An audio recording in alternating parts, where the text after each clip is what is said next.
The first thing most people notice on Halloween night is the light, flickering porch bulbs, glowing pumpkins, the steady pulse of motion on the sidewalks.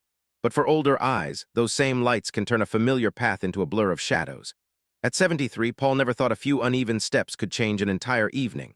He'd gone outside to admire his neighbor's decorations, holding a bowl of candy in one hand. A plastic spider startled him. He laughed, and his foot caught the edge of the walkway. He fell sideways into the damp grass. Nothing broke except his confidence. Falls like Paul's are the most common Halloween accident among adults over 65. Uneven driveways, dim lighting, and cluttered porches can quietly become traps. That's why the first rule of Halloween safety is simple. Prepare your space before the night begins. Do it while there's still daylight. First, clear every cord, mat, and step of anything loose. Next, turn on every exterior light and test it not just for brightness but for direction. Shadows can trick aging eyes faster than darkness. Then set a stable chair near the door if you plan to greet visitors. Keep candy within easy reach, not down by your knees. Finally, wear steady shoes, even indoors. Slippers may feel cozy but slip faster than you think. When everything is ready, you'll feel it, that quiet assurance that your home is both festive and safe. Paul did it the next year. Laughed again, but this time standing tall, handing candy through the doorway instead of stepping outside. His neighbors noticed the difference. He said, "I learned that safety isn't fear, it's freedom." For any senior listening tonight, start with light, stability, and comfort. That's how the celebration stays joyful, not stressful. The second risk of Halloween isn't physical, it's energetic. After 60, noise and bright flashes can overwhelm the nervous system faster than most people expect. Doorbells, sudden laughter, barking dogs, loud music, all these send the body's alert system into overdrive. Linda, 68, used to love greeting every child who came to her porch. But one year, after 2 hours of constant knocks, she felt dizzy and strangely anxious. Her smartwatch showed her pulse racing. She realized she hadn't eaten, hadn't drunk water, and hadn't sat down once. That night ended with a headache and shaky hands. That's why Halloween safety also means pacing yourself.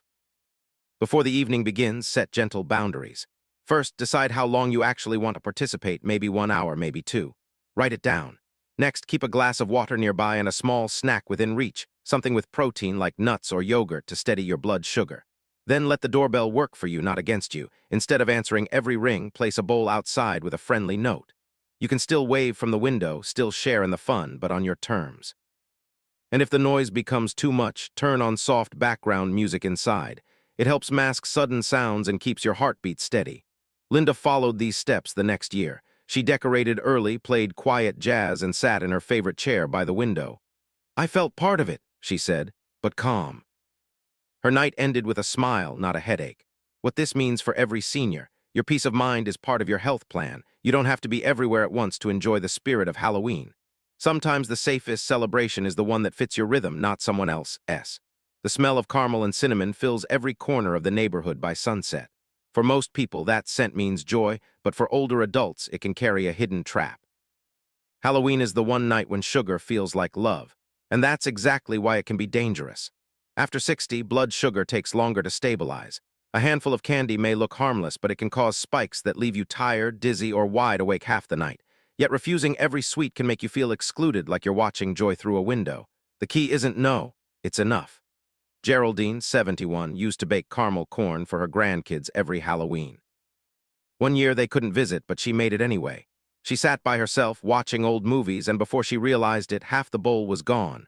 Her heart raced. She couldn't sleep. The next day, she felt heavy and foggy and guilty for no real reason. The following year, she tried something new. She portioned her sweets ahead of time, one small piece of dark chocolate, one slice of pumpkin bread. She added cinnamon and nutmeg for flavor instead of sugar.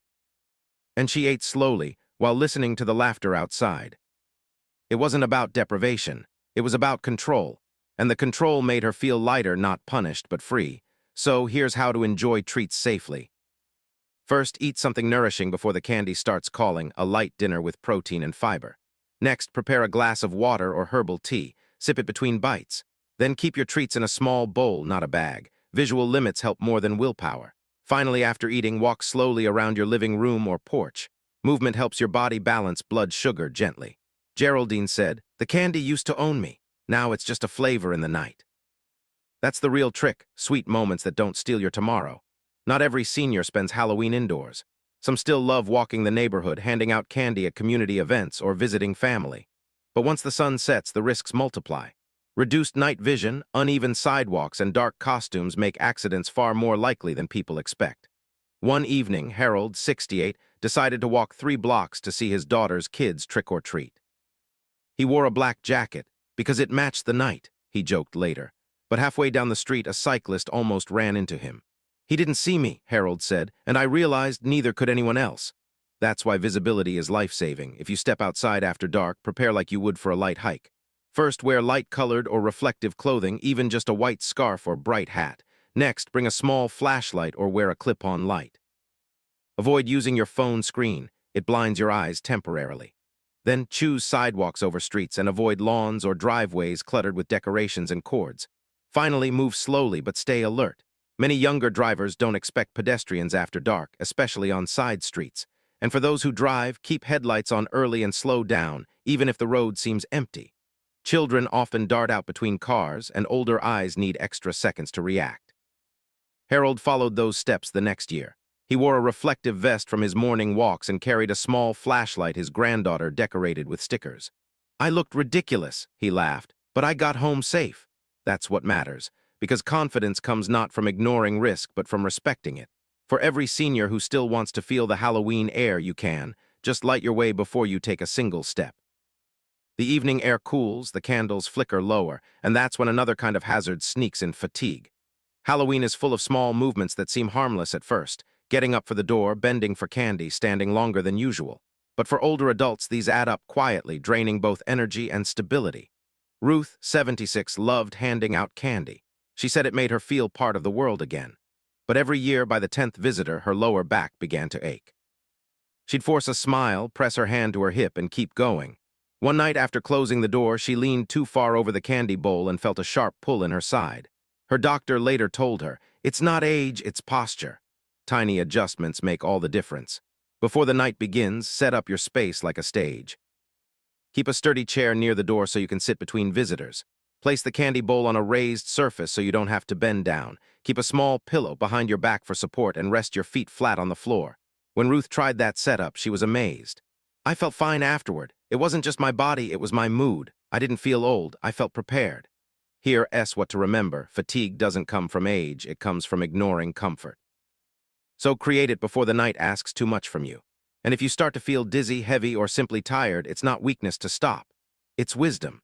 Another overlooked part of Halloween safety is keeping your home pet safe and calm.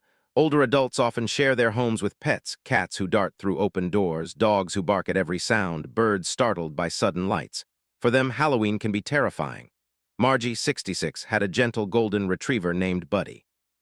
He was calm most of the year, but Halloween made him shake. The doorbell, the shouts, the masks, all too much. One year, while she answered the door, Buddy bolted out and disappeared into the dark. He came home hours later, trembling, covered in mud. Margie never forgot that night. Now she plans ahead. Before dusk, she closes Buddy in a quiet room with his favorite blanket and turns on soft music. She keeps a sign on her front door: "Please knock gently, nervous dog inside." She said it changed everything. He stays peaceful, and so do I. If you have a pet, take these small steps. Before the night begins, secure them in a calm space away from the door. Keep treats and candy far out of reach. Chocolate and xylitol can be toxic. Let neighbors know you have pets who scare easily. And when the noise fades, reward them with a gentle cuddle or a walk under the stars. It's not just about protecting animals, it's about protecting your heart from worry. Halloween should never end with panic or guilt. Peace for your pet often means peace for you. As the night deepens, another danger quietly appears: scams and unexpected visitors. Every year, Halloween becomes a convenient cover for those who prey on trust. Fake fundraisers, doorstep repairs, or strangers asking to come inside just for a moment. It all looks innocent until it is. Harriet, 78, from Illinois, learned that lesson one October night. 2 polite young men came to her door, wearing reflective vests, claiming to inspect porch lights for safety. They spoke kindly, asked if she lived alone, and offered to help her change bulbs. Something in her gut said no, and she kept the door closed. The next morning, she saw on the news that others in her area had let those same men inside and lost wallets, phones, and peace of mind. She said later, "It wasn't fear that stopped me, it was instinct. The older you get, the louder it speaks if you listen." That's the next rule of Halloween safety for seniors: trust your instinct more than politeness. Before you open the door, check first, through a window, peephole, or camera if you have one. If you don't recognize the person, keep the door locked. You can still be kind just through glass or with words. And remember, no real service, charity, or utility worker ever needs to enter your home at night without notice. Write down the phone number of a neighbor or family member who lives nearby. Keep it by the phone or taped to the wall near the door. If anything feels wrong, call before acting. Harriet's story isn't about paranoia, it's about empowerment. She said, "I learned that saying no is a form of staying alive." This Halloween, let safety answer the door before you do. By the time the last knock fades, a quiet relief settles in. But that's when one final step matters most, ending the night safely. After hours of movement, laughter, and sugar, the body of someone over 65 needs a gentle reset. Heart rate, digestion, even joint tension benefit from a small routine that signals, "You can rest now." Lydia, 72, created her own ritual after one Halloween left her restless until dawn. Dee had visitors, a little candy, even some cider, nothing unusual. But her body felt wired and tired. The next year, she prepared differently. She turned off outdoor lights by 10, made a cup of chamomile tea, and did 3 slow stretches before bed, one for her shoulders, one for her legs, one for her breath. Then she wrote one sentence in a small notebook, "Tonight I was safe." That sentence became her secret comfort, because safety isn't just physical, it's emotional proof that the day didn't take from you, it gave to you. Here's how to close your night gently. First, make sure every candle, decoration, and outdoor light is turned off or unplugged. Next, check that your doors and windows are locked. Then breathe in slowly through your nose and out through your mouth twice. Finally, sit for a moment before lying down, let your body feel the stillness return. Lydia said, "It's the softest peace I know, the kind that comes when you remember you're still here and all is well." That's how Halloween should end. Not with fear, not with noise, but with gratitude and calm. When the sun rises the next morning, the masks are gone, the streets are quiet, and the only thing left from Halloween is the soft aftertaste of memory. For many older adults, that morning holds a choice, to focus on what was lost or to recognize what was gained. Another peaceful night, another story safely lived. The truth is, Halloween safety for seniors isn't about fear.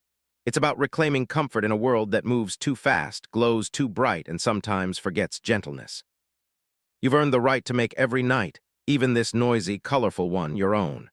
To keep the lights that make you feel safe, to say no without guilt, to taste sweetness without surrender. To let laughter reach you without letting chaos inside. That's what safety really is, freedom with awareness. So if next Halloween arrives and the porch light flickers again, remember these simple things. Light first, calm second, trust third. They're not just precautions, they're a way to protect your peace. Because the world doesn't belong only to the young who run through the dark. It belongs equally to the wise, the ones who understand that every moment of calm, every breath of safety, every steady step is its own kind of celebration. And when you end the night, do it the way Lydia did, with a slow breath, a warm drink, and one thought whispered to the quiet house. I made it through the night safely, and that's enough magic for me. Thank you for being here. If this story stayed with you, share one small thing you do to feel safe and peaceful at home. And if you haven't yet, subscribe for more gentle wisdom made for your heart, your years, and your quiet strength.